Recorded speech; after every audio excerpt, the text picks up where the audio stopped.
Promo Tamil viewers எல்லாருக்கும் வணக்கம்.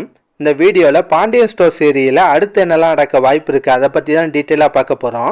மொதல் நடக்கும்னா செந்தில் வந்து கவர்மெண்ட் வேலைக்காக எக்ஸாம் எழுத போகிறாருல, அதாங்க மீனா வந்து செந்திலுக்காக ஒரு சட்டை வாங்கி ஒரு பெரிய பிரச்சனையாச்சு. அதோட கண்டினியூட்டி தாங்க வரும். பாண்டியன் பேசின பேச்சுக்கு கண்டிப்பாக மீனா கோவமாக இருப்பாங்க.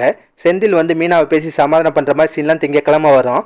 அதுக்கப்புறம் நடக்கும்னா அடுத்த நாள் காலையில் எக்ஸாம் எழுதுறதுக்காக செந்தில் ரெடியாகிறாரு. செந்திலுக்கு சப்போர்ட் பண்ணுறதுக்காக மீனா அன்னைக்கு லீவ் போட்டுறாங்க. இன்னைக்கு ஃபுல்லாக நான் உங்கள் கூட தான் இருப்பேன், நீங்கள் எக்ஸாம் எழுதி முடிச்சுட்டு வர வரையும் நான் வாசலே காத்துட்டு இருப்பேன்ற மாதிரிலாம் சொல்கிறாங்க.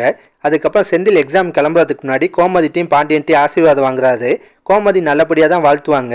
நீ நல்லா எக்ஸாம் எழுதுவாப்பா, நீ எதுக்கும் கவலைப்படாத, கண்டிப்பாக உனக்கு வேலை கிடைக்குன்ற மாதிரிலாம் சொல்கிறாங்க. ஆனால் நம்ம பாண்டியனுக்கு தான் லைட்டாக மூலக்கோளாறு இருக்கு. அதனால செந்திலை பார்த்து, இங்கே பாரு நான் ஆசீர்வாதம் பண்ணுறதுனாலலாம் ஒன்றும் நடக்காது, நீ நல்லா படிச்சிருக்கணும், உனக்கு திறமை இருக்கணும், அதை தாண்டி உனக்கு அதிர்ஷ்டம் இருக்கணும், உனக்கு வேலை கிடைக்கணும், விதி இருந்தால் மட்டும் தான் கவர்மெண்ட் வேலை கிடைக்குன்ற மாதிரி பேசிட்டு இருக்காரு. எக்ஸாமுக்கு முன்னாடி அவரை டிமோட் பண்ணிட்டு இருக்காரு. அதை கேட்டு செந்திலுக்குலாம் லைட்டாக வருத்தமாக தான் இருக்கும். அதுக்கப்புறம் நடக்குதுன்னா செந்தில் எக்ஸாம் எழுதுறதுக்காக போறாரு. மீனாவும் அவருக்காக வாசல்லே காத்திருக்காங்க. மீனாவை பார்த்துட்டே தான் செந்தில் எக்ஸாம் எழுதுவாரு. நல்லபடியாக எழுதி முடிக்கிறாரு. இதை தவிர பாண்டியனுக்கும் மீனாவோட அப்பா ரவிக்கும் ஒரு கிளாஷ் நடக்குது. ஆமாங்க, ரெண்டு பேரும் கடத்தூரில் பார்த்துக்கிறாங்க. பாண்டியன் வந்து ரவியை வம்புழுக்கிறாரு. உங்கள் கோவத்துக்கு காரணம் என்னங்க, என் பையனுக்கு ஒழுங்காக வேலை இல்லை, அதனால தானே அவனை மதிக்க மாட்டீங்க, மட்டம் தட்டுறீங்க.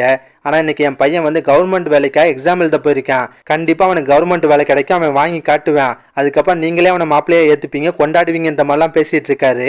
பதிலுக்கு ரவியும் எதாவது சொல்லுவார், உன் பையெல்லாம் கவர்மெண்ட் வேலை வாங்கி கிழிச்சான், அவெல்லாம் உன் கடையில் பொட்டலாம் போடதான் லாக்கின்ற மாதிரிலாம் கிண்டல் பண்ணுவார்.